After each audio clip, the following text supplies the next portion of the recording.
I'm talking about David Coe, the CEO of Calm, the leading app for meditation and mindfulness. David has now written a book about self-care called Recharge, boosting your mental battery one conversation at a time. I'm David Coe, CEO of Calm, son of Korean immigrants, a proud father, and author of the #1 best-selling book, Recharge. Recharge is where leaders and changemakers share the tools, habits, and mindsets they rely on to stay grounded, energized, and effective. Let's recognize, reflect, and recharge together. Our guest today is a true legend, an Emmy-winning actress, Broadway's original Dreamgirl, and star of Abbott Elementary. Let's recharge with Sheryl Lee Ralph. All right, it is so great to have the Honorable Sheryl Lee Ralph here with us today on Recharge. Sheryl, I hope I got that title correct. How about that? You got it perfectly. The Honorable Sheryl Lee Ralph, Order of Jamaica. And one of just a few, I was told, to be distinguished with that. What an That's right. amazing title to be given. Thank you. It's sort of like being dame or lady. Yes, honorable. I like that. I'm a big fan of honorable as well.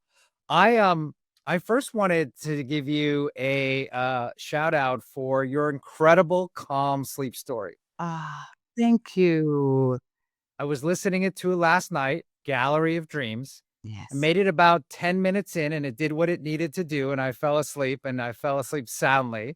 And I just wanted to know, do people ever come up to you and say, oh, hey, I heard you on Calm? Yes, they do. And I was in an elevator last week and someone said, I heard your Calm story and you put me right to sleep. I was like, wow, there you go. We did the job. My children are always asking me, Dad, please do not do a Calm sleep story. It will not make anyone go to sleep. That's a good idea. We should do one for children. Yes, to put the children to sleep, age appropriate. Oh, that's a good idea. Yes, I'll do it all about math, and hopefully they will go to sleep. Well, I also wanted to commend you on your January cover of People magazine. I loved that title. Thank I'm you. proof the best is yet to come. That's right. How did you feel about that? And is it always a pinch me moment? I know you've been on so many different covers of things. And so every time you're on another one, is it like, oh yes, I'm on another one? Or is it, just a pinch me type of moment? It's always a pinch me moment. It's always a moment of gratitude. It is always another time to say, thank you for the flowers that are blooming in my garden and what God has given me life to see happen to me. It's just been outstanding. And I'm so grateful because I'm in an industry where it's not always kind, it's not always wonderful, but when it becomes that and you experience it, you have to be grateful and thankful. And I am. Oh, that is so lovely. I often say in business, as you continue to achieve, or if you're privileged enough to have success in this competitive field, that humility is one of the hardest things.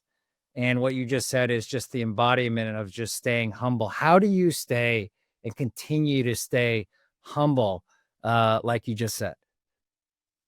Wow. All I'm ever doing is actually just being myself. I'm just being me. I come from a background, I'm an immigrant's child, and my immigrant mother from Jamaica would say, good, better, best. Never let it rest till your good is better and your better best. So I'm always walking on a path to be better, to achieve my best, especially my best self. So I think that's what it is for me. That's amazing. I wish my mom had something like that. I think in Korean it was more translated to eat your vegetables. But No, I'm sure Alma had more to offer than that. Trust me. Yes, she did. Yes, she did. Mhm. I also want to congratulate you on your star, on your Hollywood Walk of Fame star. How do you feel when you first found out? And how was that moment? First of all, it doesn't happen to everybody. Your name has to be put forward. Somebody has to fill out paperwork, tell people why is this person worthy. And then once you're chosen, somebody has to pay for it. You know, it's not free, and I'm so thankful that ABC and Warner Brothers chose to put my name forward and then followed up by choosing to pay for it. So once Wow. again, I'm very, very thankful and very grateful because sometimes, we live in a world where people have forgotten manners, people have forgotten how to be kind, people are forgetting that it's really important to be nice to each other, and the important of it all is the nicer you are to yourself is the better you can be to everybody else. So I thank them for pouring into me at my best self. Wow. I had no idea that someone else had to pay for it and do all that, put that forward. So Yeah, it's amazing. like that. Well, I'd love to start our conversation talking about growing up, Cheryl. So you just talked about your mom, Uh-huh. and like me, we're a child of immigrants, Uh-huh. and so that can be both a blessing and sometimes a challenge. Yeah. And I just wanted to know, at one point, you were going to be a doctor, Oh, and then you absolutely. switch course. Can you just talk about that, and what and how was that perceived with the fam when you decided to switch course? It's interesting for me because I think about it often nowadays. My mom, an immigrant from Jamaica, my dad, an African American, a lifelong educator and learner.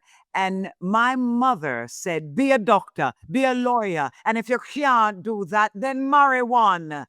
Ah, and all through the path of my education, I knew I was not getting married before I achieved for myself some level of success. And as much as my mother wanted the doctor or the lawyer, there was my father who clearly stated, you might have come into this world with your mother, but you'll probably leave this world by yourself. So you Mm. better live a life that makes you happy.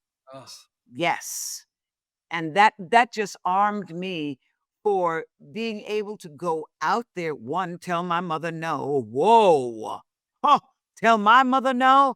But I was able to do it and stand up for myself because my father said, live your best life. as a father of 2 daughters, those are words I'm gonna take from my and take and actually talk to them about. That is so great. You sometimes forget that. Uh, I remember my parents too wanted me to be a doctor or a lawyer, and The immigrant dream.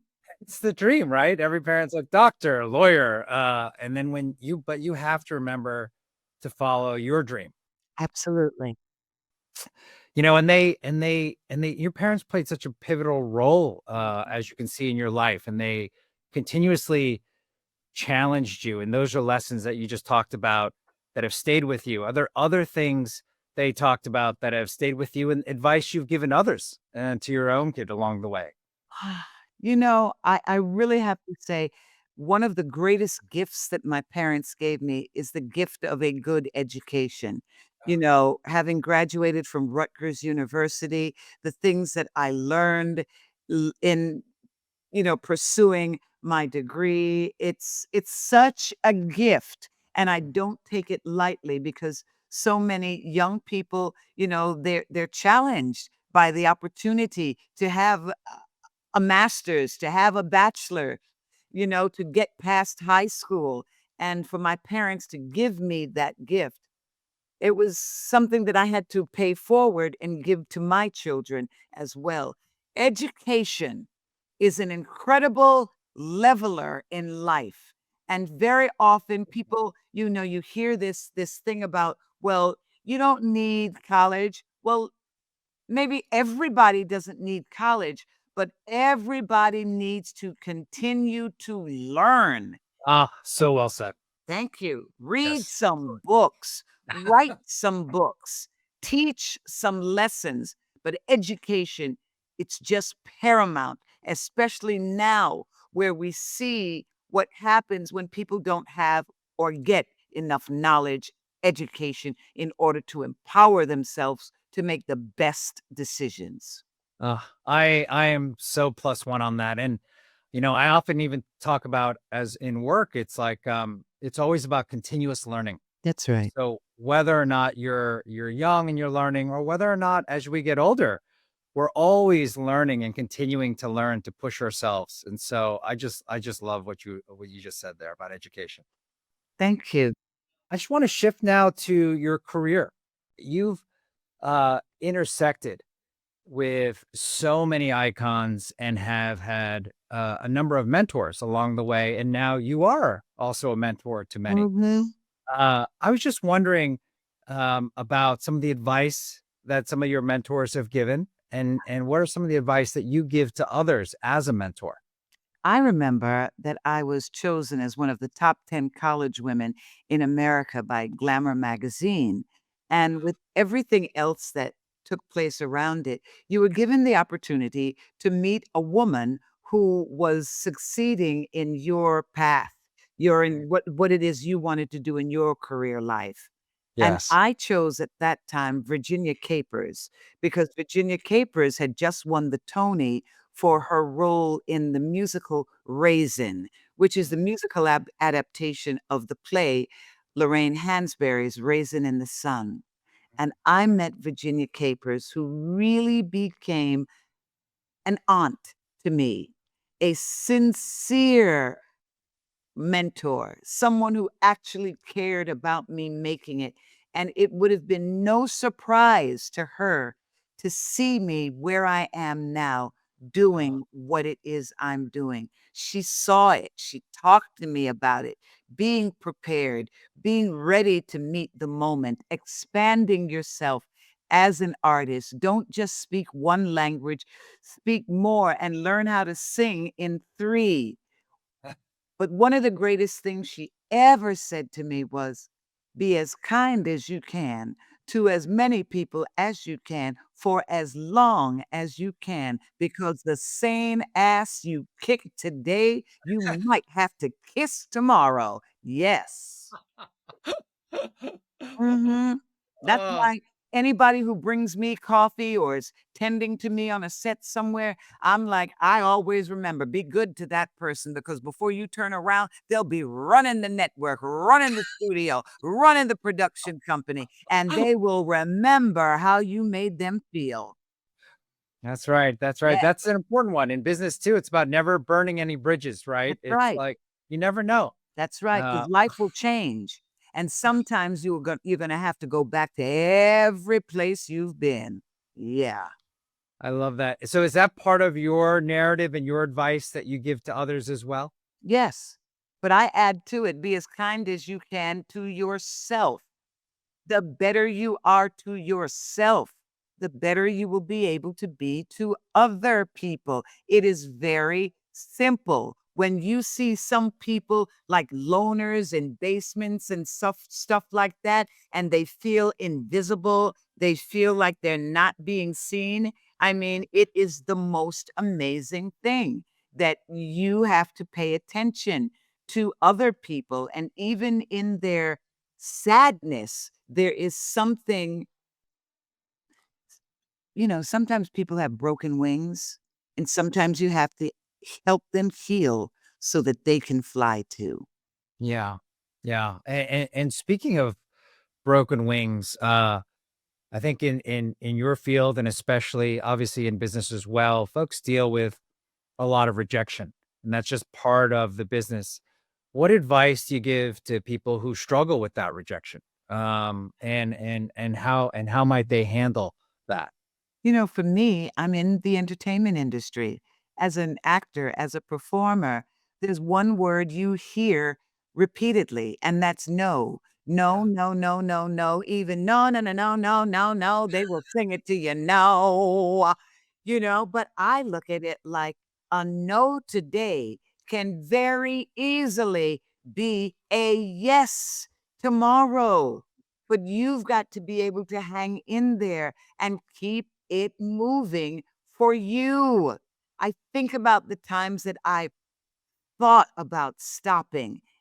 If I had stopped in my journey, I would never be where I am now. Sometimes you have to make the decision to carry on, make the decision to move forward. I've seen children. Okay, I was somewhere in Africa, somewhere, and this young man asked me to pay for his education. And I said, you know what? You get yourself to America and I'll buy your books. I want you to know I paid for some books. Now, Mm. how he got from there to here, I do not know, but you've got to want it. You've got to want it, and you're the one that makes it happen for you. And people are very often afraid to ask for the help that they need. Empty mouths, closed mouths don't get fed, Mm. and you're going to stay hungry. But you got to stay hungry and put that hunger into action, or else it doesn't happen. And you got to listen. You know, we're hearing all of these dog whistles that are going out there right now. You have got to pay attention because the signs and the signals are out there. Use your discernment, figure out what is for you. Put the BS behind you. Go for the knowledge, go for the truth. Learn how to empower yourself. Learn how to speak victory over your stress, over your test. It's in your mind. There's a sign and a line. A mind is a terrible thing to waste. It is the truth because it's such a powerful instrument, but you got to get in it to win it. Ugh, you have it's a masterclass right now in terms of words of wisdom and positivity and just your thought thinking here. Have you always been this positive as in life and as a child, or did this start at a certain age? Uh, how I mean, just kind of because some people kind of come to me, especially in business, and say, "Hey, I've learned this over my life, and I went from negativity to positivity." Have you always been this positive?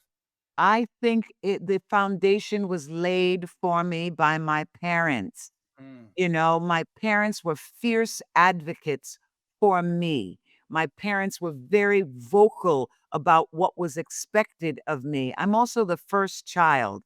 And when you're the first child, there are certain responsibilities put upon you that you have to live up to them. Sometimes you're strong enough to do it. Sometimes you're not, and you got to lean on the second born. You know, if you're fortunate enough to have a sibling to help you, you know, move forward, but you got to find the help where it is. For me, I'm a child of the 60s. And as a child of the 60s, I saw terrible things take Yeah. place in the world, horrible things, the way they would just literally try to assassinate and kill the dream of the people, especially Black people, and how I saw children my age suffer when they were literally just trying to fight for their rights, the right to vote, the right to be seen as a whole human being, the right to not be judged by the color of their skin, but by the content of their character and who they were. And some of them still are. And it was very difficult. But I was one of those that I was a child of integration. I remember being the only little Black child in that school that I took a test for and passed and got into that class because I deserved to be in a better school and my parents could afford it for me to Yeah. be in the better school, and how terribly I was treated. But I learned from all of that. You know, what's that song? Hate on me, haters, hate on me, haters. Sometimes your A haters help you build the strongest backbone because Mm. sometimes they say things to you that you know are possible. And because you know, because you've seen the mountaintop, you know, I'm going to keep striving. I'm going to get there to see what's up there. Plus, my mind has always been stayed on freedom. My mind has always been stayed on something better because I knew it was possible. I knew it.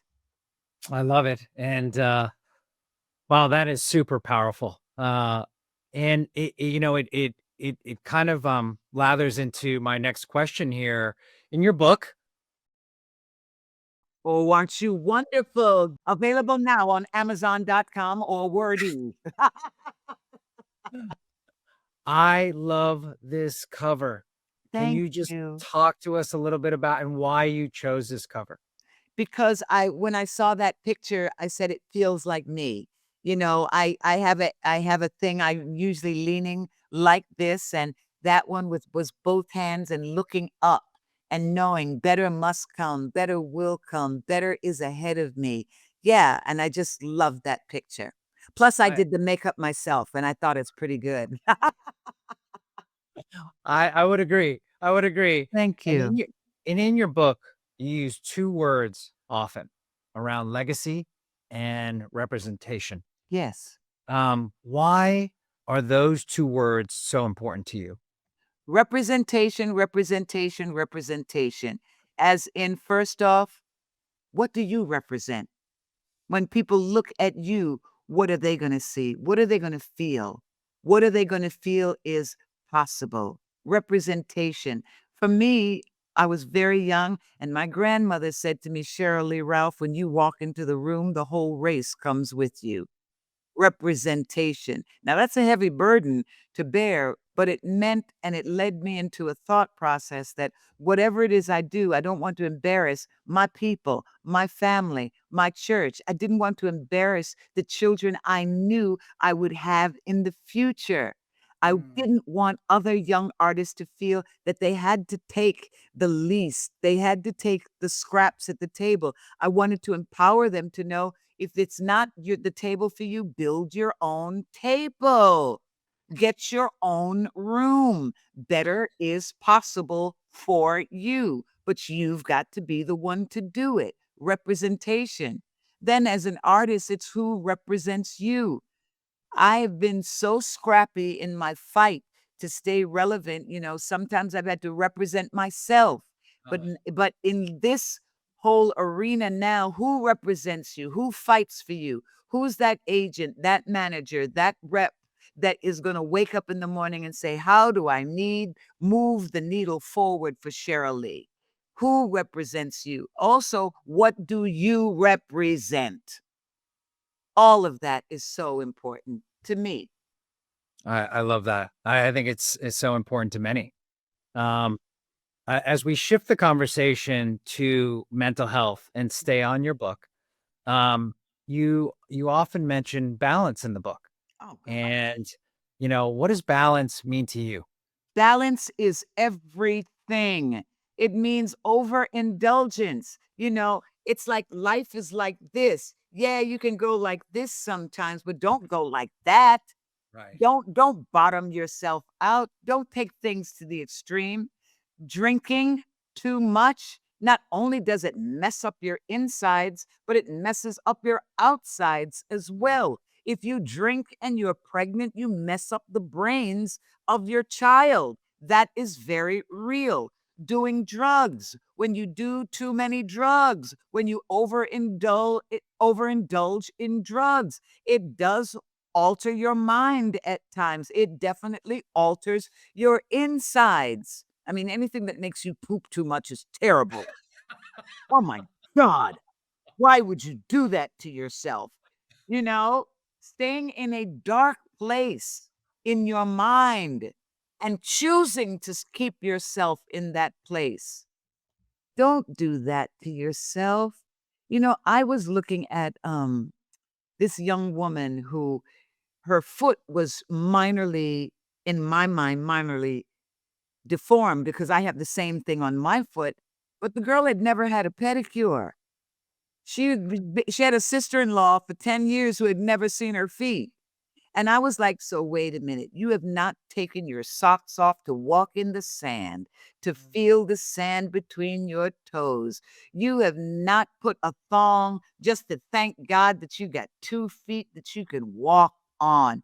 She couldn't do that for herself. Sometimes people stay in the dark place, and it's like they say in The Wizard of Oz, come out of the dark, come out of the dark, step into the light, step into the light. The Oh, doors are open. Open the doors. Open the doors of your mind to better.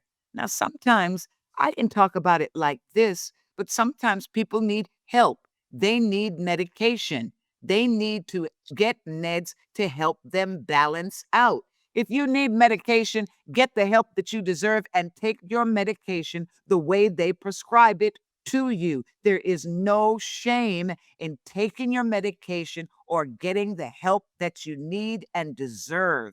If you need therapy, therapy. Do not feel ashamed about therapy. It is Oh, the most amazing person that knows they need help and seeks the help to get themselves right.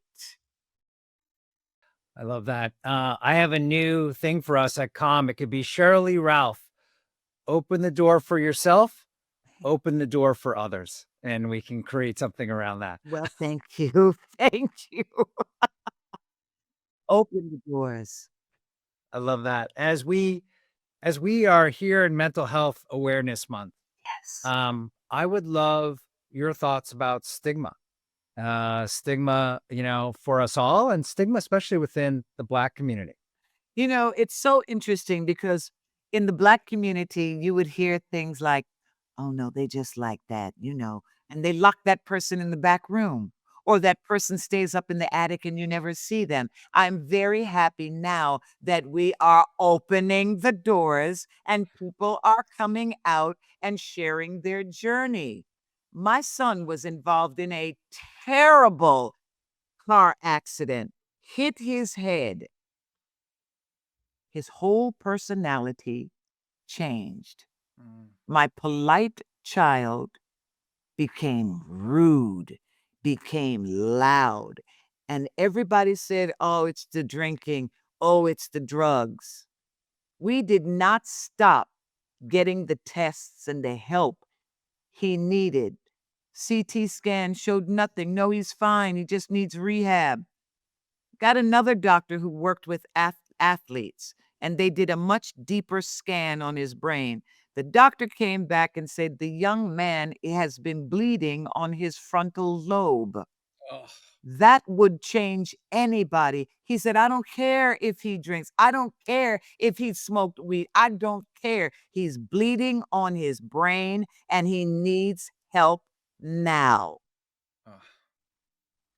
Mental illness can show up in many different ways and times, and each one of them needs a different procedure, a different process. But we must find out when good people just flip and turn into something else, something's going on that needs attention. But the hard part when we talk about stigma is, see, I'm wearing a cast because my arm is jacked up. People can see something's wrong. When it's going on in your head, they can't see that your head is literally in need of help or your brain is just a little bit broken. They can't see that. And then you get confused. You don't know the way out because your brain is sending all these crazy signals. Stigma has got to go by the wayside. We have got to talk about mental illness, talk about how to get to mental wellness, and we have to come up with plans about how we help people who are struggling mentally because it is not right to have them on the street or practicing recidivism so that they get their health care in prison, in jail. Who are we that let that be okay? I often say that mental health is probably the most approachable it's ever been here in society, but we still have a long way to go. A long way to go. You can look at, it's so interesting with art and entertainment. You can look at films over the years, and we have struggled with how to cope with mental illness. Well, I remember there was this movie where they used to make fools of them, locking them up. All the different levels of mental illness. It's not just one thing. It is so many things. And we've hidden it for far too long. We've closed the chapters on people who probably would have had more life to live well had they gotten the help they needed and deserved. Mm. Yeah, on a personal note, I had my own issues around mental health when I was younger. I didn't quite understand when I would get sweaty palms or tightness in the chest. And my parents would my mom has given me great advice, like we were saying earlier over the years, but she's also given me some advice that wasn't so good. And it was really around how to handle that. And they were really panic attacks that I was having over testing. And, part of it was like, hey, you could just power through it. But the reality was I needed that language so we could talk about it. That's right. Um, and with my own kids today, we talk about mental health, but I'd love to bring more of that to work as well, because part of the book I ended up writing around Recharge was trying to bring that language around mental health to the workplace, which I think is still a little bit, not talked about as enough.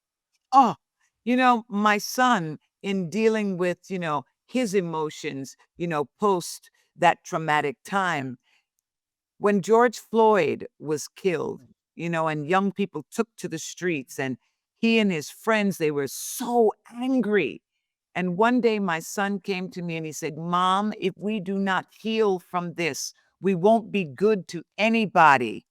Mm. And his friends, my daughter, my niece, they all came together and they started leading protesters in breathing, in the breath work, in yoga, and they would come together, for the protests. Then they started coming together in the park. Every Sunday you would see them and they would pass the mic to share their feelings. 4 years later, once a month, young people of every color, mostly black and brown, come together to exercise, breathe, do yoga. And they created the Walk Good Yard, Walk Good LA, where they have a space for people to come in, express themselves, put down their burdens, especially young men of color, to talk their way through their panic, through their angst, through their feelings of being unseen or unloved or being attacked. So I see that and I say that each one of us has something we can do to address this issue. And you writing that book and moving it forward, talking to your daughters about how to relax and lean in to their better self, how to breathe, how to talk to people instead of hitting, striking, shooting, cutting them or yourself. Yeah, I would tell you that, and thank you for bringing up the physical part, because mental health is not just about what's in between our ears. Mm. It's also about physical. And it's been shown in healthcare that if you have mental health issues, it will lead to physical health issues. If Right. you have physical health issues, it will lead to mental health issues. So often they're treated separately, but we Yes, now know they're tightly interlinked. And that's so right. those initiatives that you were talking about, walking together, breathing together, yoga, it's so important. Thank you for calling that out. Yes. Um, so giving back is clearly a huge part of your life. And it's deeply tied to mental wellness and a sense of purpose. Can you talk to us a little bit about the Diva Foundation?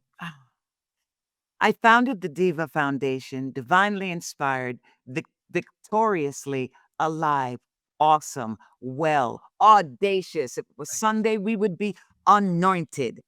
I found that as a young woman, I was part of the original company of Dreamgirls on Broadway, and that was the best and the worst time in my whole life. And the best, of course, was what happened while we were on Broadway. But the worst was also what happened when we were on Broadway and my friends just started dying of this mysterious disease that had no name. And it was horrible how people found such comfort in calling them out for what they were and for what they were suffering with, which we now know as AIDS, HIV and AIDS. And I wanted to figure out a way to combat this, break the silence, break the stigma, acknowledge that they no matter what you thought about gay people, they were good people. They were kind people. They were somebody's children. And Yes. how do we address this as human beings, especially when America stood up and said, I don't care, we hate you and you shouldn't be here. These were horrible times to see this. And it took me all the way back to being a child and what I saw in the 60s. Now, here it was the 80s. Whatever happened to do unto others is you would have them do unto you. But no, you're going to do unto them first. It was terrible. And so out of that came the Diva Foundation. And now we continue to do the good work to strive for racial equality, equity in life, and erasing the stigma around all of these life-threatening diseases, of which racism is also a part of it. Thank you. And thank you for that foundation. Thank you. And we should all be a part of that foundation and support your foundation going forward on such an important initiative. Thank you. It would be remiss if I didn't talk about your Emmy win. When you look back, and I'll ask you just one question around this, because I've seen, obviously everyone has seen that special moment in time. You know, when you think about that moment, and let's say it's many years from now, Yeah. what's that one thing that you would want people to take away from that moment and that special moment that you had at the Emmys? It is not over until you and God or goddess decide it is over and done. If you still have a dream in your heart, go for it. I just finished doing a show earlier, and the woman came up to me and said, my mother heard you. She's retired at 73 and she's now in med school.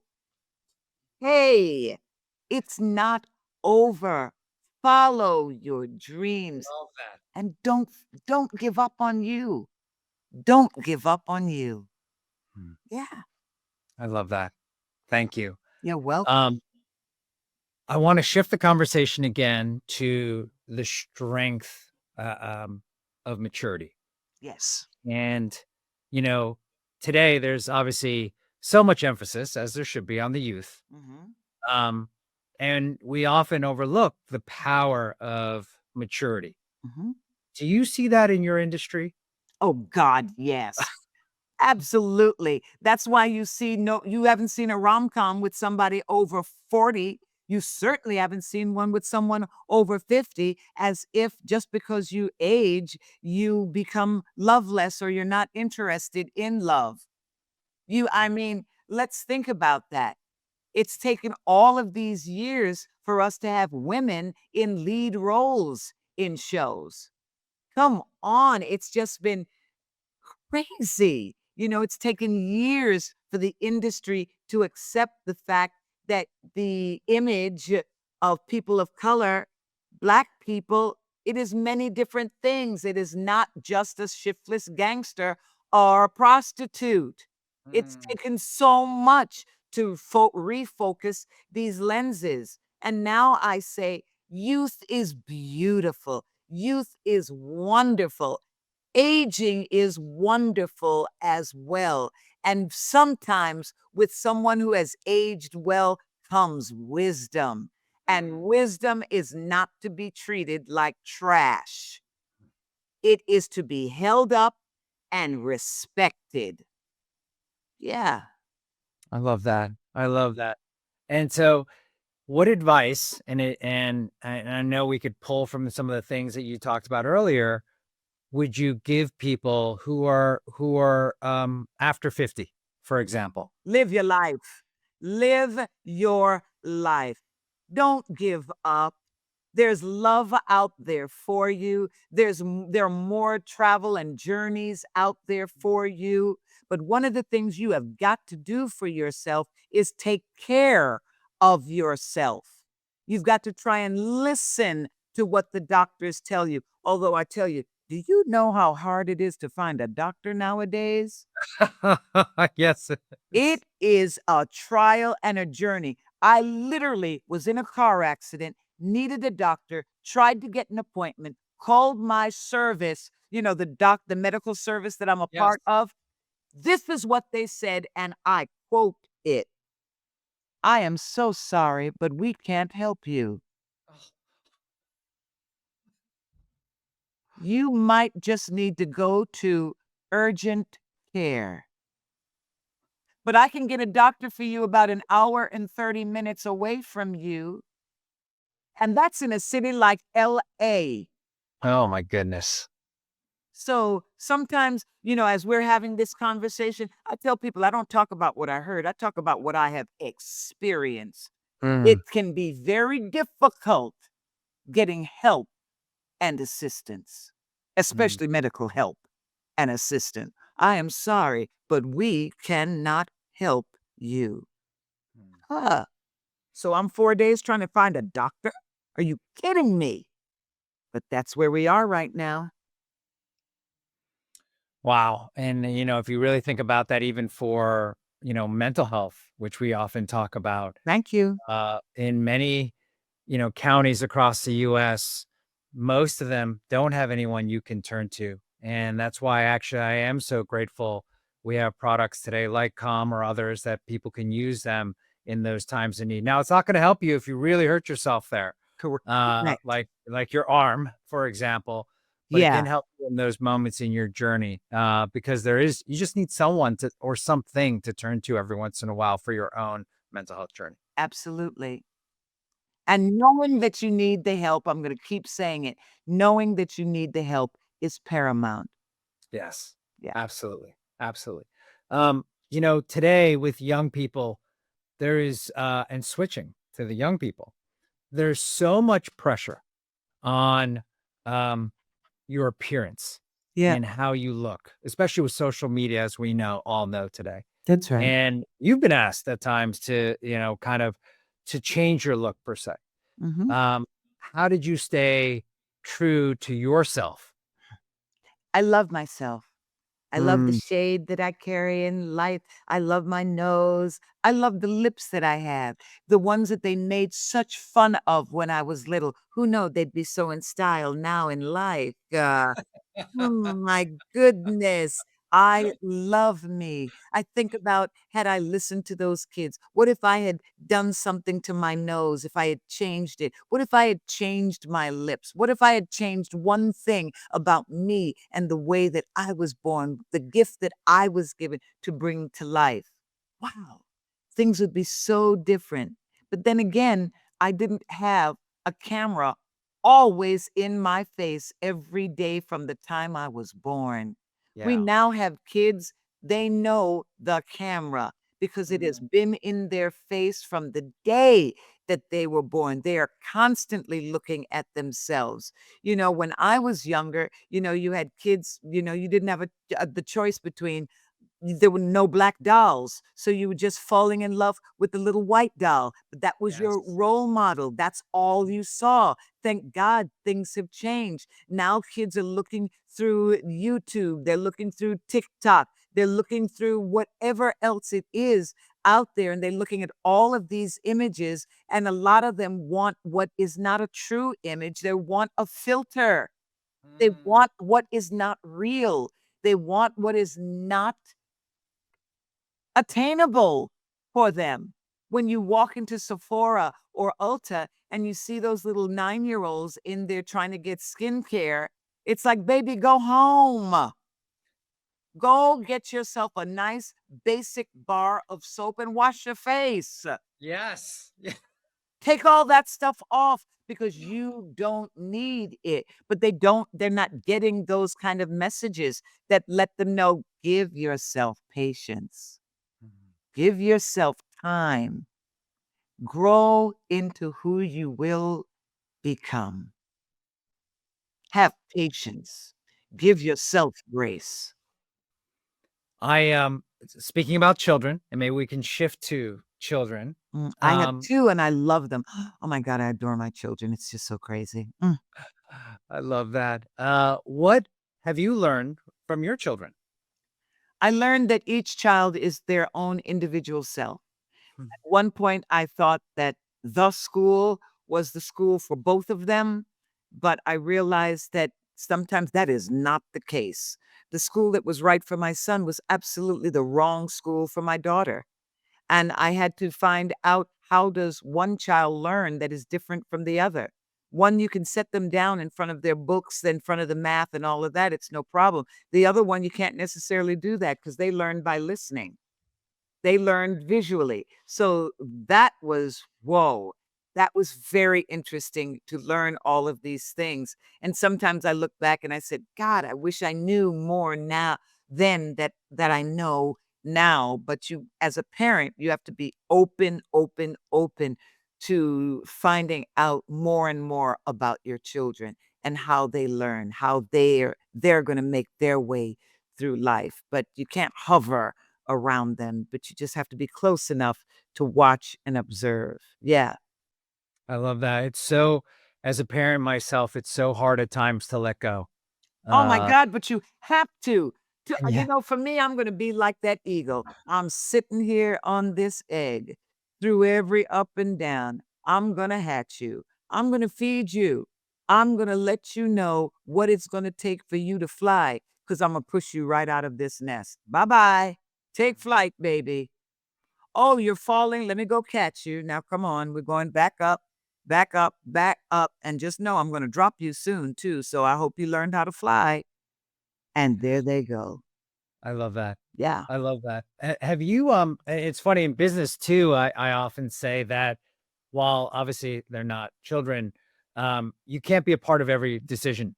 You also have to trust your team to make decisions, to make and to succeed, and at times to fail and to learn from that. But you Absolutely. can't hover. You know, it's really hard to hover and be a part of every conversation. That's why you hire the best people that you can get.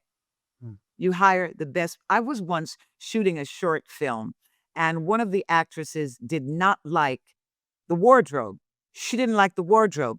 And I remember standing outside her dressing room and I was thinking to myself, what am I going to do to get her in these clothes so we can shoot this movie? And literally, something said to me, Sheryl Lee Ralph, if you make this movie and someone says, oh, we hated that costume, you did something very wrong. I shot that movie and no one ever said to me, I didn't like what she wore. I let that woman go right on there with her own clothes and she was just fine. Yeah. Ah, Comfortable, delivered the performance, and just fine. Yeah. Sometimes you got to know when to let go and what battles to fight or what battles to leave and run away from. Because what is it? He who fights and runs away learns to fight another day. yes.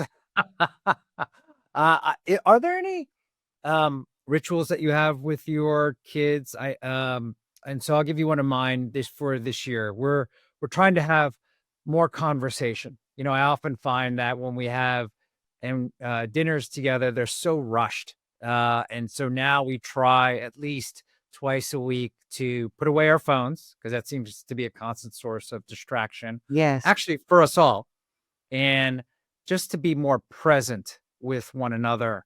And it could be 30 minutes, it could be 15 minutes, it could be an hour.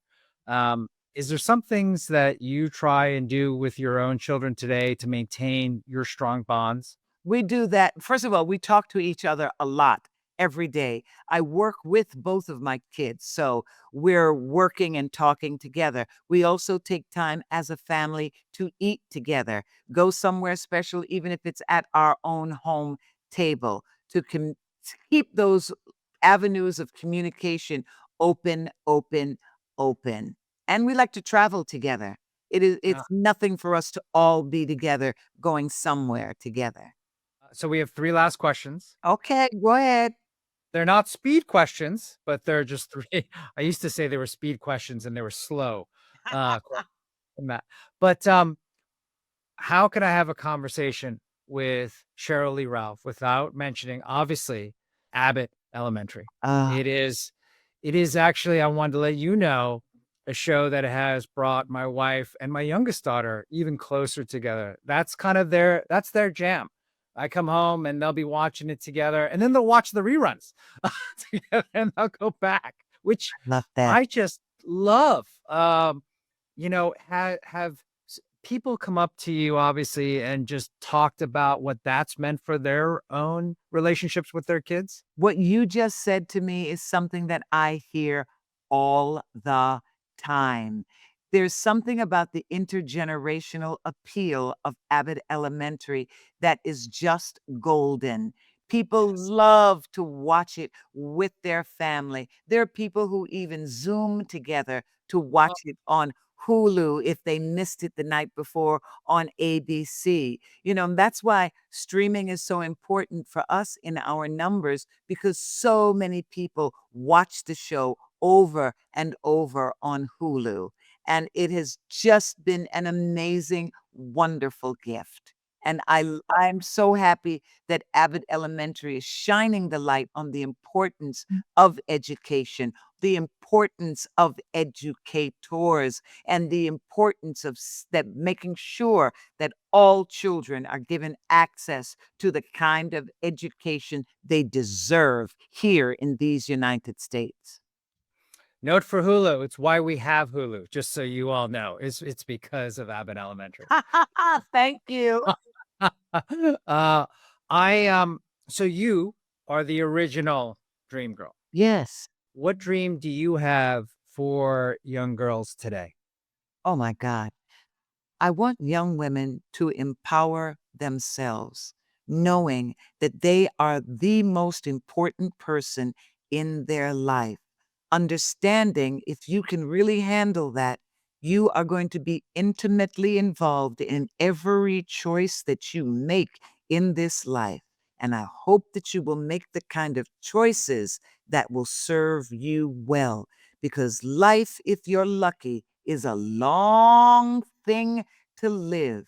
And I hope and pray that because of who you are, you will have a long and happy life. Ah, Yeah. thank you. Thank you for that. And lastly, we often talk about how the brain is not a supercomputer.